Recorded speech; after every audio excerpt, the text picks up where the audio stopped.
Hey everyone, so I got some cast iron here that has a good crack in it. This piece is actually for a wood stove I'm doing a restoration on. So I figured, why don't I make a video about filling this crack? So before I start, let's go over why cast iron is a little bit of a pain to actually weld. So first up, most cast iron will have impurities in it, and especially a 100-year-old like this. So when you're actually bringing it up to a molten temperature like you will with welding, that impurities will come up to the weld and cause porosity and wormholes.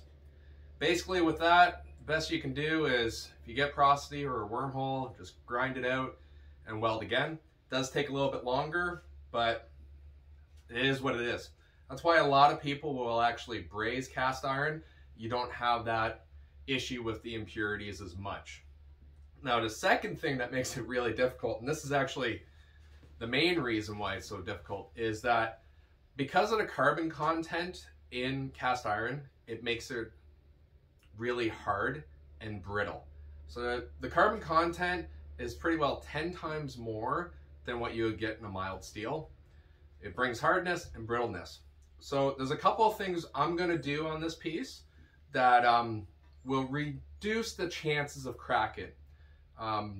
For a heat stress point of view, I'm going to be doing a preheat, a post-heat, and also a slow cool down. As well, I'm going to stagger my welds across the whole crack just so that I'm not building up too much heat in one area. Now, another thing is the stress that welds make. When you do a weld, it usually shrinks. So I'm going to be using a nickel 55 welding rod, and that shrinks less than your regular mild steel welding rods. Also, my chip and hammer, I'm going to peen between welds, and my chip and hammer, I just took the point off of it, rounded it off, so it's like a mini ball peen kind of thing. And that when you're peening, you just kind of want to do light blows. You're not looking to kill it. And it's just causing that weld to spread a little bit more to relieve that stress. So with that said, let's get into the prep work of getting this piece ready for welding. So the first thing I'm going to do on this crack, because it is a crack, I'm going to find the end of it, and I'm going to take my drill and drill a quick hole in that. After I do the hole drilling, I'm going to prep this much like I would do with steel, where I'm going to clean off as much of the surface rust as I can with a wire wheel, and then I'm going to actually grind in and V-groove that crack. Now for the hole, I'm just using a 3/16 drill bit. That's just what I had chucked in. Basically, all you're trying to do is drill a hole right at the end of that crack, so it doesn't want to continue to go further, and it just basically ends the crack.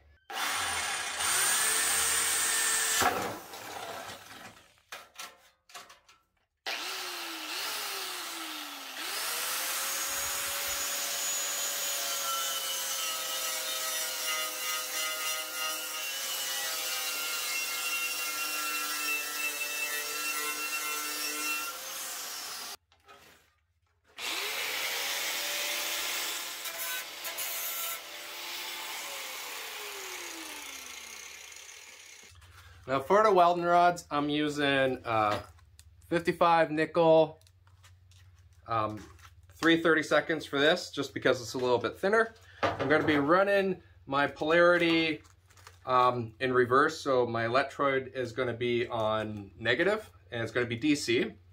And I'm running around 50 amps.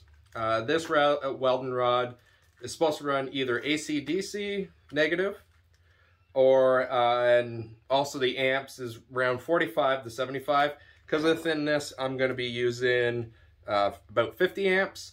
And also one thing I will say about cast iron using the 55 nickel, it will look like a bubblegum mess weld. It does sit proud. It doesn't get much penetration, but this will be able to be machinable, and you can grind it down relatively smooth.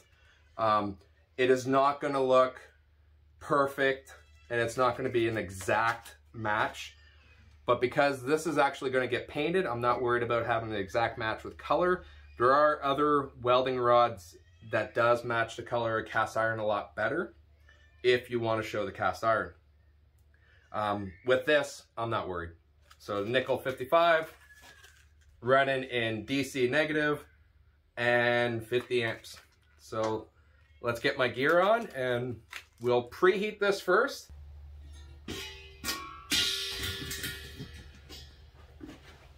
Now for the preheat, I'm just going to use a propane torch, and I'm going to be checking my heat with my little infrared, temperature gauge thingy. Now with using one of these on clean material, like shiny material, it won't pick up a good temperature. Like it won't pick up an accurate temperature. So because I have some rusty spots and all that, I know that will pick up the temperature not too bad. So basically I'm going to slowly heat up this whole piece to roughly around 400, 450, 5 at max. Now if you don't have one of these little infrared thermometers, you can just buy welding crayons, which actually have specific melting points. And as you're heating up, you just mark it with the crayon. If it melts, then you're at that temperature.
Now that we got the welding done, gonna check the temperature.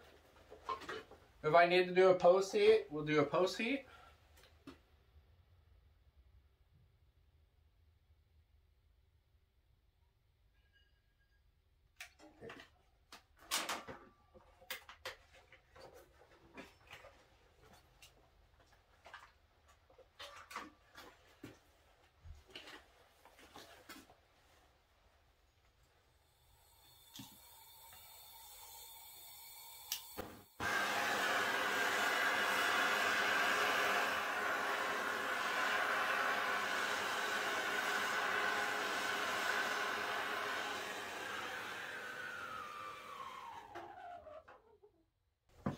Now we're just gonna bury it in vermiculite so it can cool down slowly.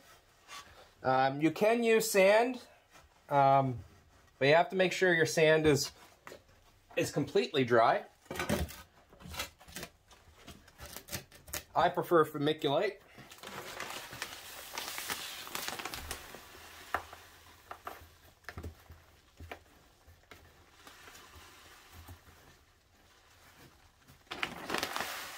You don't have to bury the whole thing. What we're really concentrating on is where we did the weld. But the more you can cover, your better chance of not having cracks.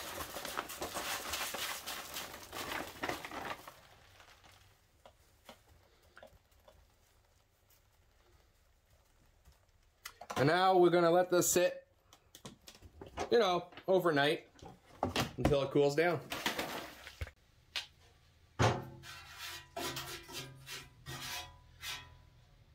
Okay, so now let me show you this.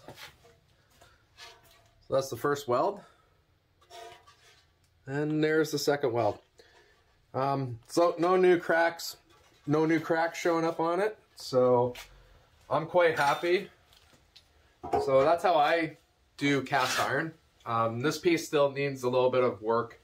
So that's why I haven't cleaned it fully. But I hope you learned something on this video, and I'll catch you next time.